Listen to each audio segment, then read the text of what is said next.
dear guests.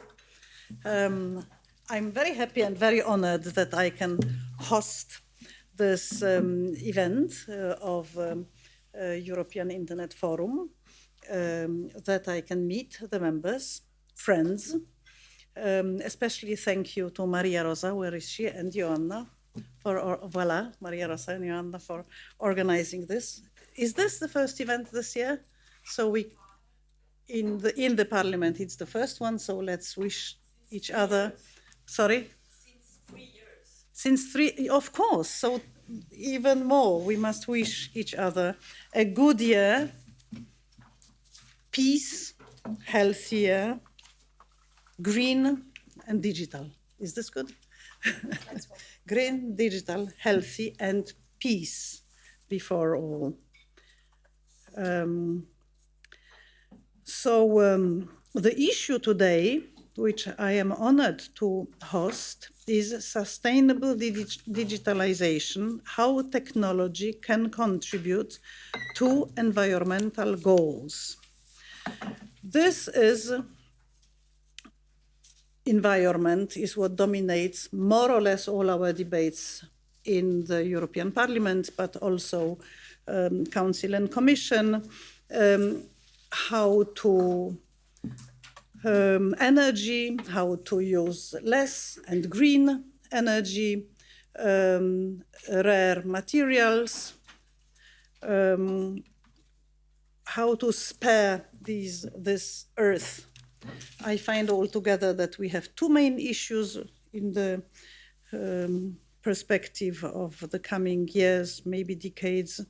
This is climate or environment and rule of law, or maybe other way around, rule of law and climate and environment. The one will not function without the other.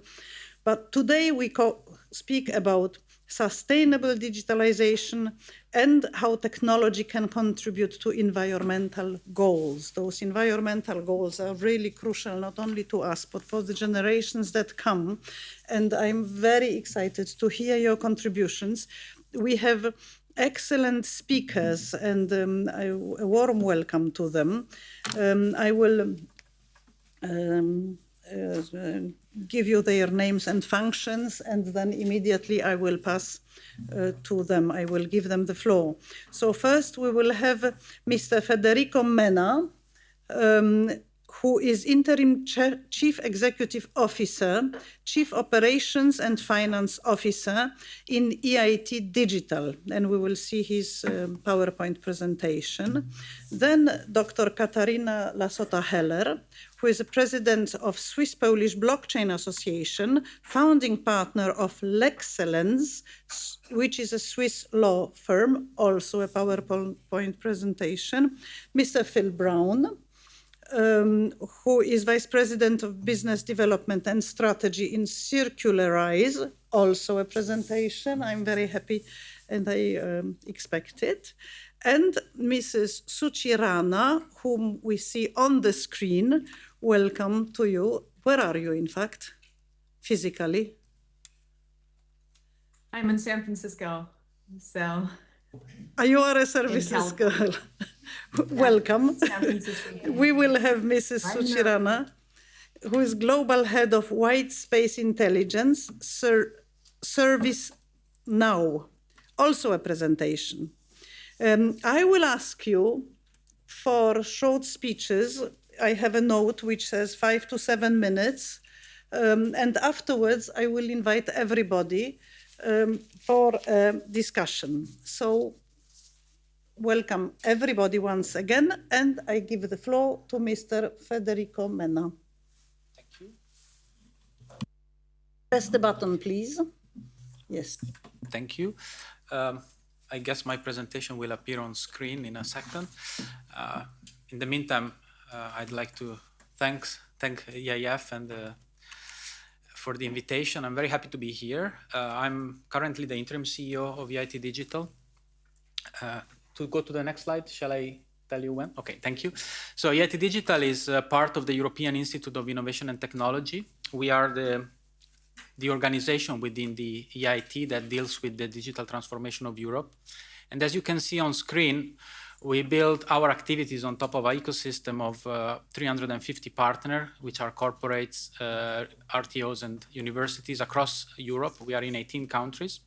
And we develop education and innovation programs. In the education side, we build the next generation of digital leaders through a master school, and we keep the workforce at European level up to speed with the digital transformation. So we have a professional school. The summer school, it goes without saying, is a bit in the middle because it covers both young and professionals. In the innovation side, we build the ventures from idea generation through hackathons until the scaling up, where we support Series A and B investment for European companies that have global ambitions. If you go to the next slide, please. On top of this, given our belonging to the EIT and being very well connected with the European Commission, we also develop what we call the makers and shapers studies. And these are either studies or interviews with those that we call the makers, meaning the entrepreneurs, the industry leaders, the corporate representatives, mostly in Europe, and the shapers, the policy makers, the decision makers at European level. And we confront their ideas and we trigger the debate on specific topics. You see, we developed so far 5 reports, and today I will present the main findings of the one on green digital technologies that we developed about a year ago, just before the energy crisis came up. So the topic became even more relevant after we developed this report.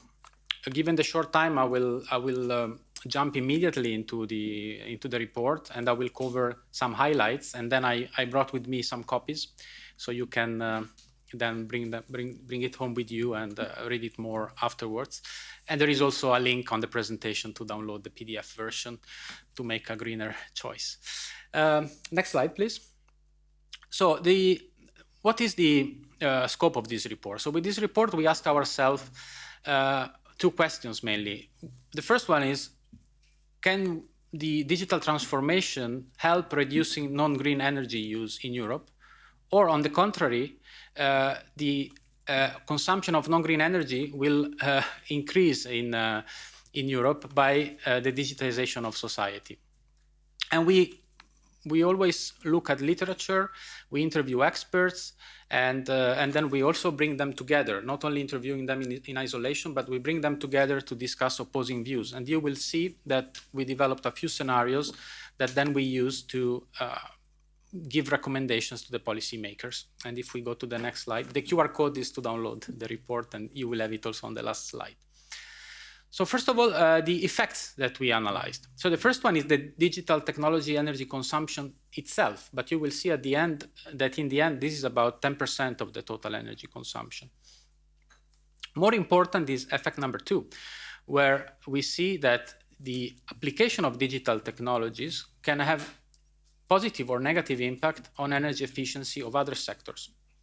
Then we analyzed the digital-driven substitution, which it can affect both individuals when they simply renew their digital devices or they start using digital services as opposed to physical ones, but can also affect corporates that are, or entire sector of economy.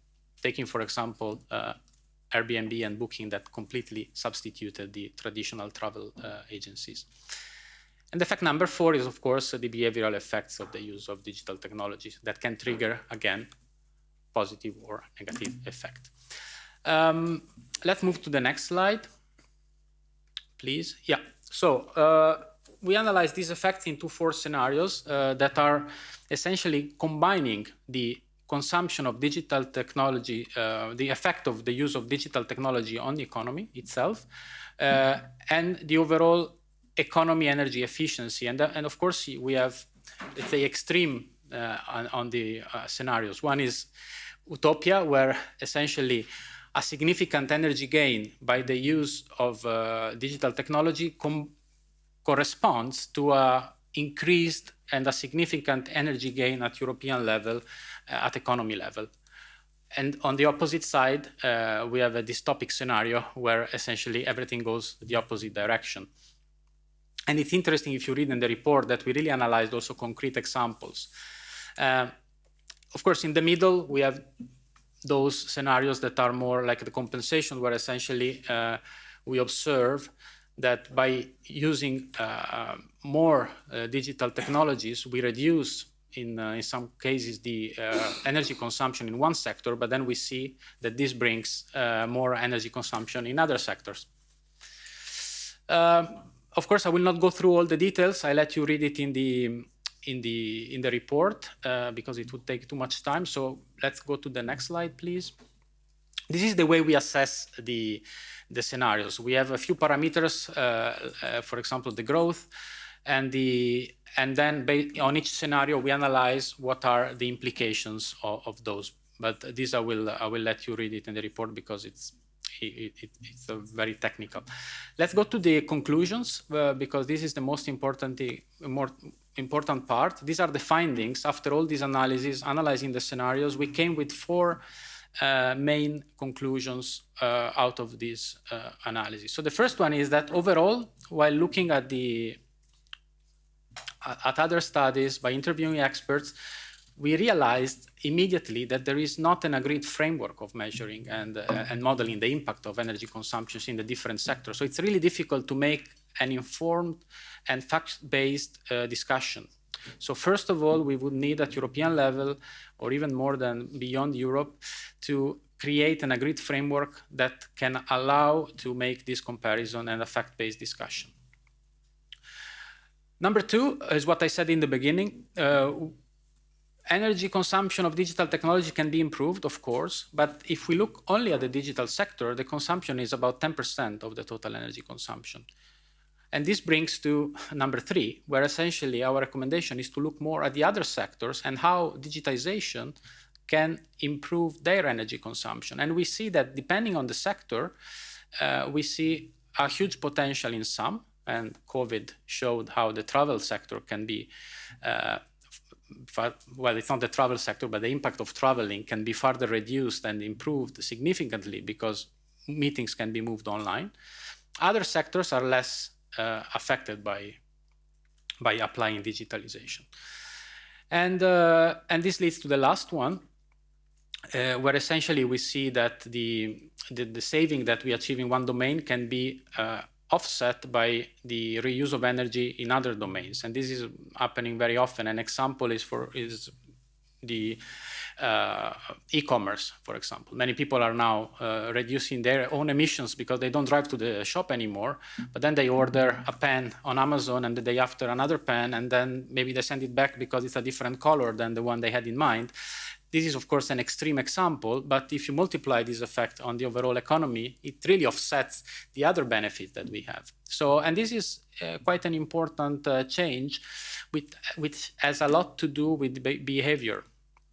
And what we observed is that, and this is probably where the decision makers should step in, is that behavior is very much influenced by interventions on taxation and incentives.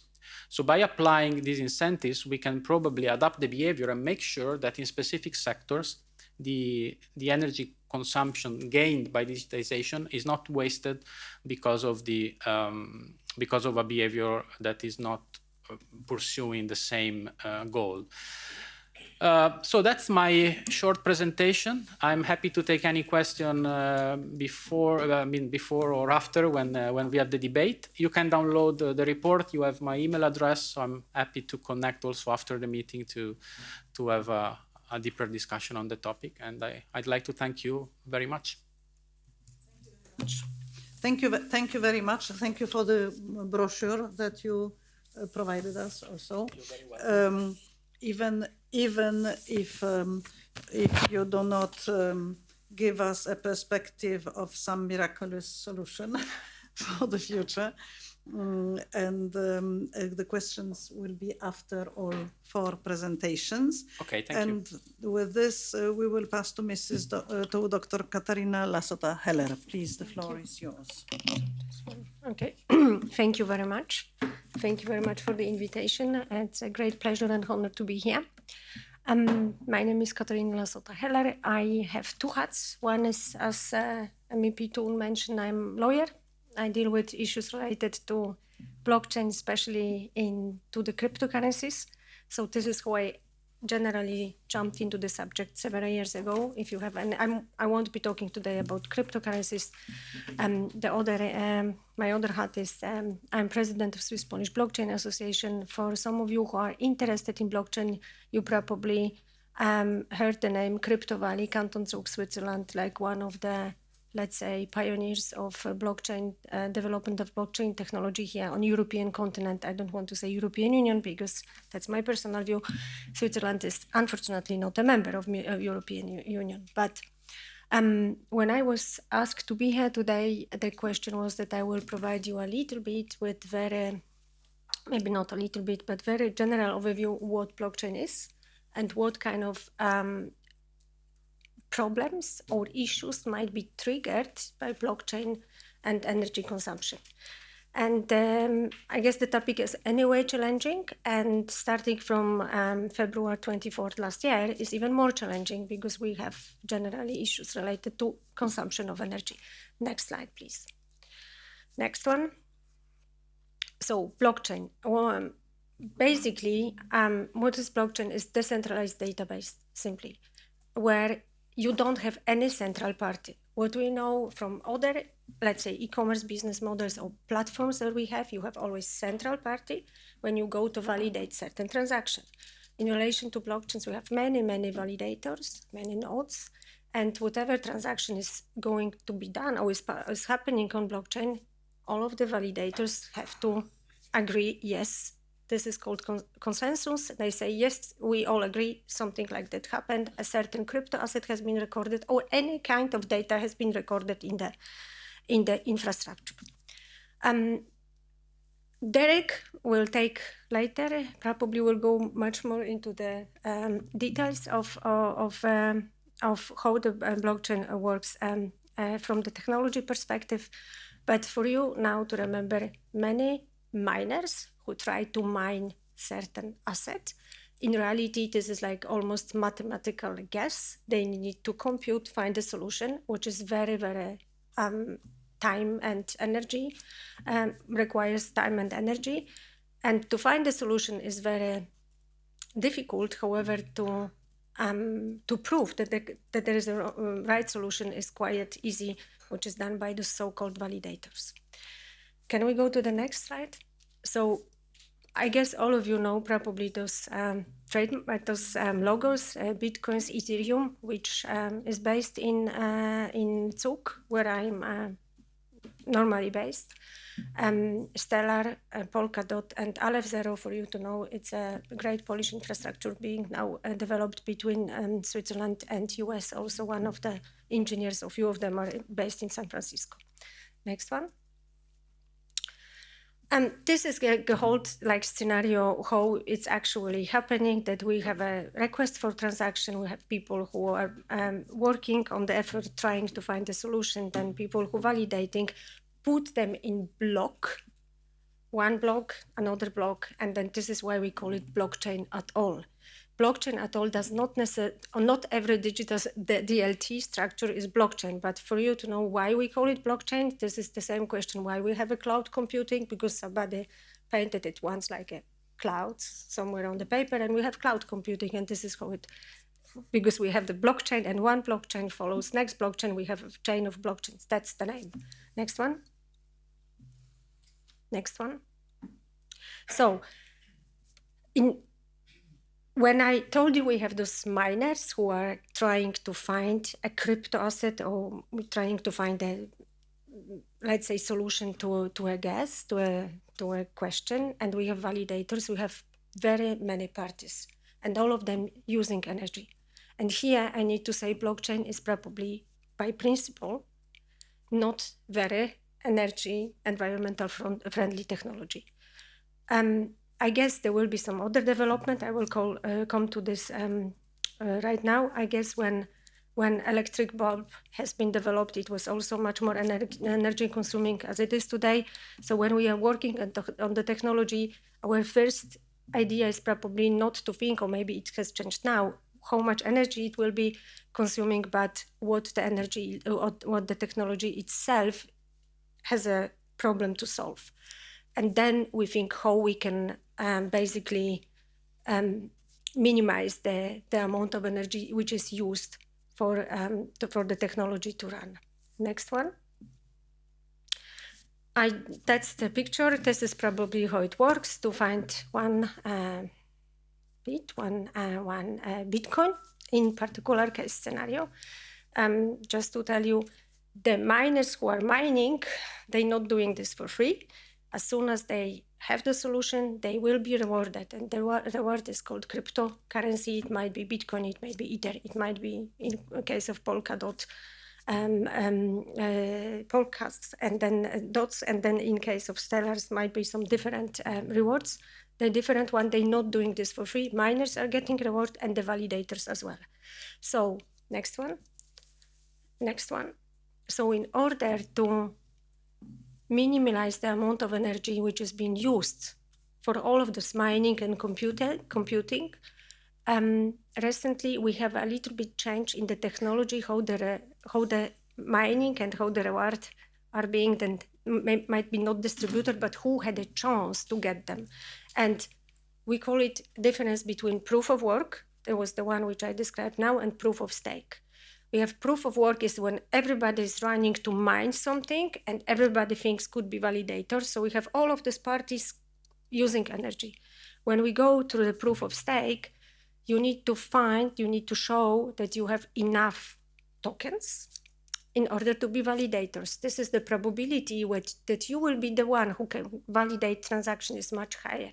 And in that case, we have less energy consumptions because only few nodes could be then the validators. I think Derek, you will then jump in to explain more if somebody is asking how the process works technically. Next one, quickly, next one. The question, why are we talking about blockchain at all? I was, in November, I was attending a seminar which was organized by Swiss National Bank and Polish National Bank, and we were talking about crypto transactions, digital finance, and the first, let's say, slogan of the seminar was, is simply too big to be ignored, and the technology will not walk away. So we need to deal with that. It's here and will not disappear. We have good use cases in blockchain. It's not only crypto and making people richer or poorer, depending on the course rate on the day, but we have good use cases. It's actually Doctors Without Borders, Médecins Sans Frontières in India. They're using blockchain to create a medical electronic patients of data for patients. They use blockchain technology for it. Some of you may have known that NFT, the last crypto hype, the CryptoPunk sold for 680 million. It's not only speculations, not only higher prices, but they used to secure chain of, let's say, medicines or medical devices, or it might be also trademark-related products they used for simply assuring security in the chain of logistics, for example. NFTs are sometimes being used. I think in the today is actually our plane tickets are based on NFT technology coming with us. The identity NFT is non-fungible token, meaning it's one unique, cannot be replaced. So you and everyone's identity is actually an NFT if it's recorded in a small crypto asset. Also, Siemens started some trials to make sure that we have possibility for private people producing the energy, that they will be able to sell it among each other without using main operator for it. This is called PELPs, if I say so. We have many good use cases. Next one. Also, financial services. Too much money has been, in the meantime, invested in alternative investment funds. It's not going to walk away. The technology will stay with us. Next one. And my very, very good example, which I would like you Europeans here to consider, is the CO2 trading. If there was blockchain, if the transactions were immutable, secure, probably we won't have those problems related to it, like double sell or VAT fraud and some other small or bigger scandals related to it. Next one. So I just would like to finish here that technology is neither good nor bad. No, this is not neutral. I guess you all know the sentence, but there is another one, another part to the sentence is that technology is neither good nor bad, but it's us humans who make it so. So it's making it better or worse, or we will be working on that, how much energy we can save, how much energy we can consume. It's up to us. So don't be afraid. Thank you very much.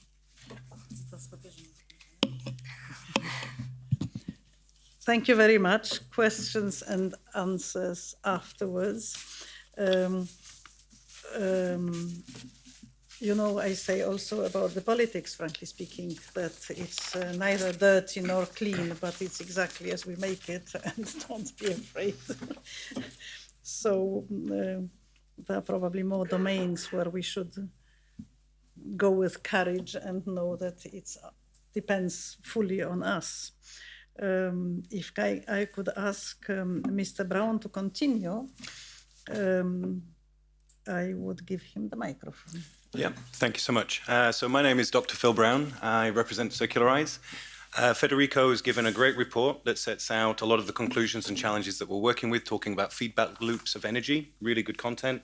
And Katharina has given me the floor to not have to talk about blockchain, which is great.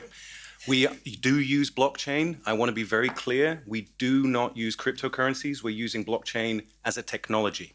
So what I'm going to do, I'm going to go very quickly through a range of slides because I want to keep within the time frame, but you can please ask me questions at the end. Next slide, please. So go to any company and look at their commitment. Net zero, reuse of material. Okay. On this slide, we actually have H&M, who've recently been sued by Sweden for this particular product line because they could not prove any of their claims. So that's a big challenge. I would revert to Roza saying about how do we enforce the rule of law? How do we also enforce that corporates make claims that can be proven? Okay, next slide, please. So then let's move to regulation. Circular Economy Action Plan. If you look into that, traceability is woven throughout the whole document. Off the back of this, we've got digital product passports. We've got the recent rewrite of the Sustainable Product Initiative and eco-design principles, which I won't go into these slides. I'm assuming this room knows this content.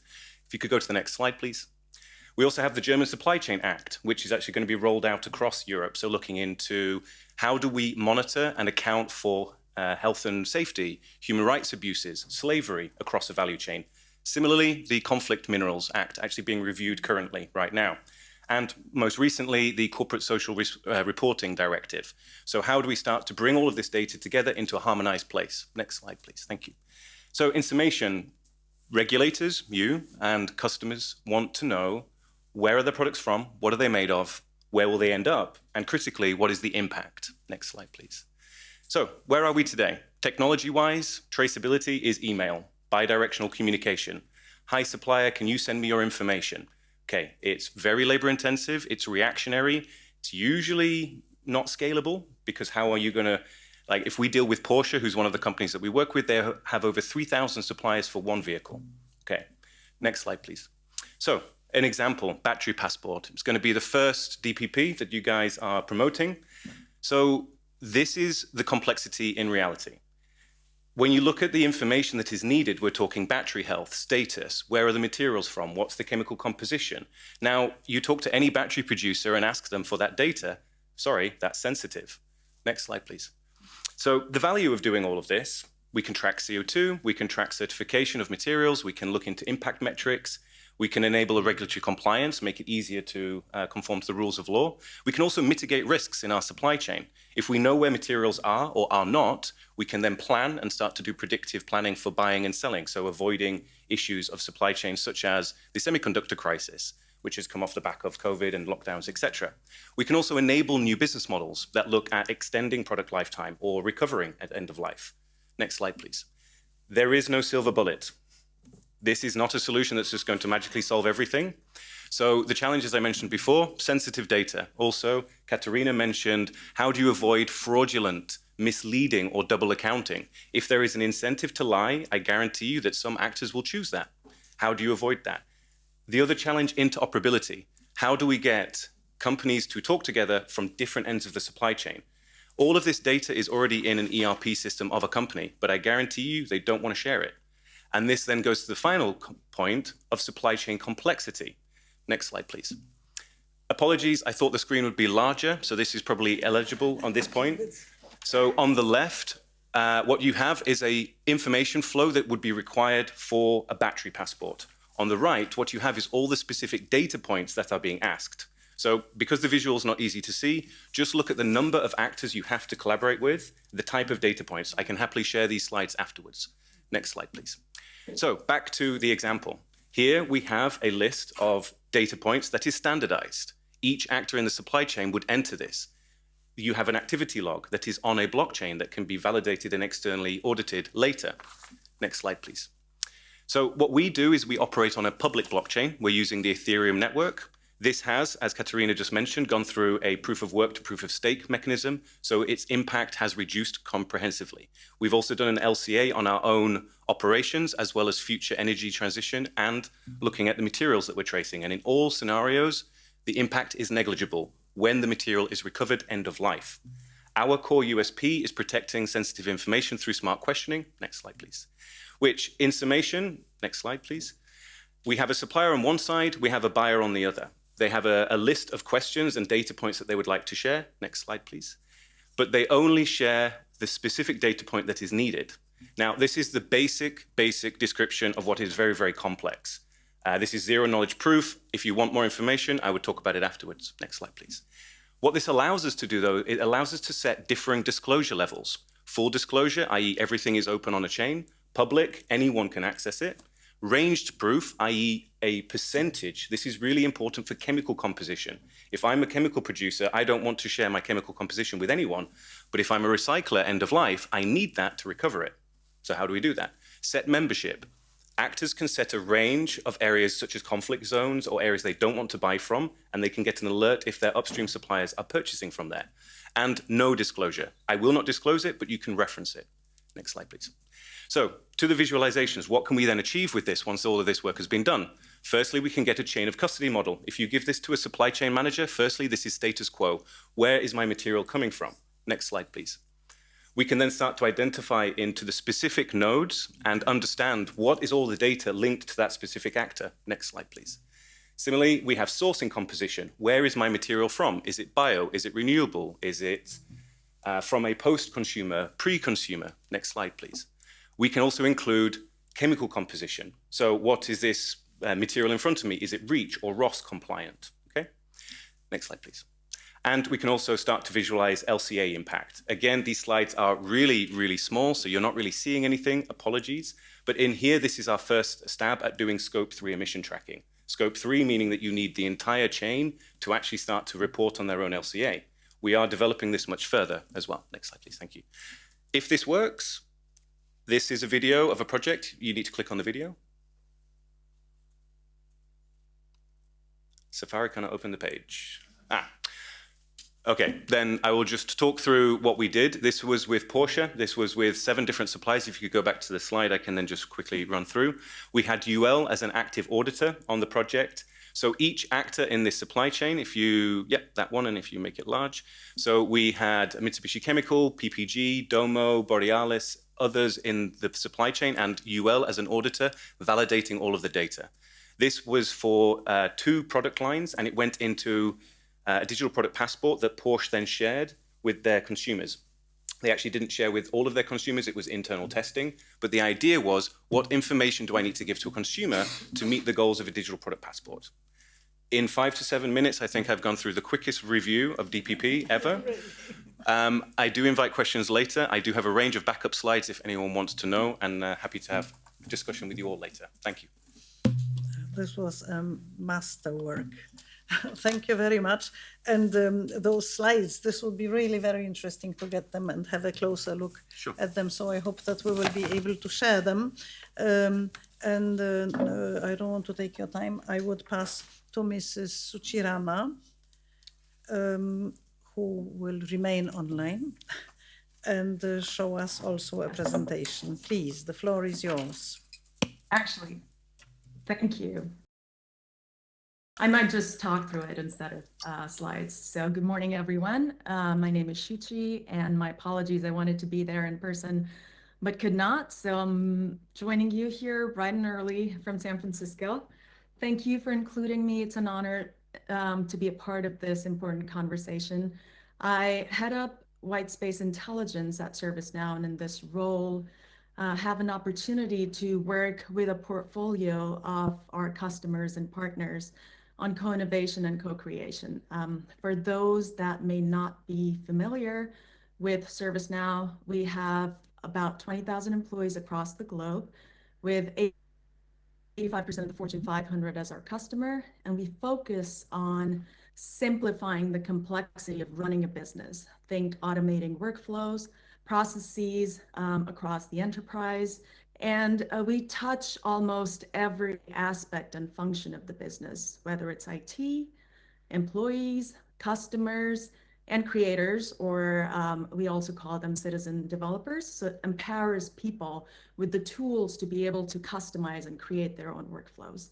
And you can call it a business control tower. So I know my counterparts have alluded to the fact as to how important data is and how important technology is. So that's exactly what we do. Also very proud of our accomplishments as a responsible company from an environment and social governance perspective. We're committed to achieving net zero by 2030 and also a carbon neutral cloud. So infrastructure, I feel, is key. Infrastructure that the technology runs on. How do we monitor and measure the impact?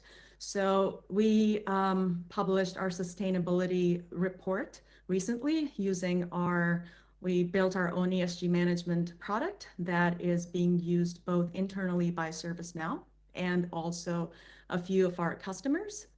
And because we are able to touch all the different aspects of the business, it's easy for us to get data across the business, which I feel is very important and essential when it comes to calculating your footprint. So data across the business in its entirety is we're, I feel like, great at it. And we've been around since 2004, approaching almost our 20th anniversary. And again, all of us have talked about it. My counterparts have, in my interactions with all of the stakeholders, whether it's our customers or partners, I see today's topic as being top of mind for everyone. So I feel like we live in promising times where people have never been more aware of how their actions are impacting the planet and how they can be more intentional about making a change. And that's where technology plays a key role. As our CEO, Bill McDermott, likes to call it, we live in an era of great reprioritization where companies across the globe are setting ambitious goals at creating an overall positive impact. And it's important for companies and regulators to come together. And I think everyone's collectively realizing the urgency and for greater security, transparency, and efficiency across business within our industries. And that's where, again, technology can play a key role. And Europe definitely is at the forefront of it. So like I mentioned, technology can play what we can't measure, we can't change, right? So that's like the basic fundamentals. And technology can be a great tool when it comes to measuring, monitoring, and reporting kind of standpoint. And I feel like we as a company walk the talk on an everyday basis. And technology is not just for technology's sake right now. So it's very deeply embedded in the business strategy for almost every company when it comes to running the business in a responsible way with good governance, with, again, constantly measuring our impact on climate, and also our social impact. Tech-enabled governance can also help us operationalize, accelerate, and deploy solutions across large, diverse organizations, in this particular case, to our citizens. So to give you a few examples, our platform was used to roll out vaccines during the pandemic in a few different countries. We also worked with the United Nations to expedite essential humanitarian aid to refugees. So we were able to automate that whole process where aid could reach those in need very fast when it came to basics like food, shelter, and water. And of course, it's now being used to measure our footprint. And I'm happy to get into the details of how we're doing it, how our technology works. But back to what we can't measure, we can't change. So these are just a few examples of how we can effectively create and deliver simple solutions to complex problems. And but one of the questions that an important question that we need to ask ourselves, and there's a lot of conversations that happen across the globe on this topic, right? But how do we move beyond conversations and commitments into action? So responsible business practices must be a very intentional part of an organizational culture and DNA and our business objectives. So we absolutely have to do it. And as the world, that we all want it to be a better place. I think making sure all the aspects are being covered, whether it's security, data privacy, diversity, inclusion, climate, energy, and my counterpart mentioned responsible and transparent supply chains, procurement. So technology now has the ability to capture every single element, like our footprint, to the most granular detail, if you will. But again, technology is technology. It's the humans that need to, I feel like, embrace and adopt it. So that's where sometimes we're faced with challenges. And the next important question is, which tends to happen quite often, is how do we make sure these efforts are not fragmented and siloed across the business? So how do we make sure we're engaging our stakeholders, aligning incentives? I think Federico mentioned that's key. How do we align incentives within organizations so that we're able to achieve the results that we want to and create long-term value and positive impact for our society? So ESG sometimes can be a controversial term, I feel. So whatever we want to call it, it's just an acronym that the industry came up with, right? So there needs to be a lot of foundational work that each one of us as corporations, as individuals, as regulators need to do. And technology is just a tool. It's an enabler and an accelerant to make that possible. So like I mentioned, at ServiceNow, we use ESG management, which is the tool that we built in-house, and some of our customers as well. So to kind of summarize what we talked about, I think it's important to understand where we are at any given point in time, what we're up against, where do we need to be, and then how do we bridge that gap as a collective, whether it's regulators, corporations, or individuals. And I think all of us have to definitely work together to take action on some of the biggest challenges humanity is faced with. And that's where I'm going to end. So thank you again.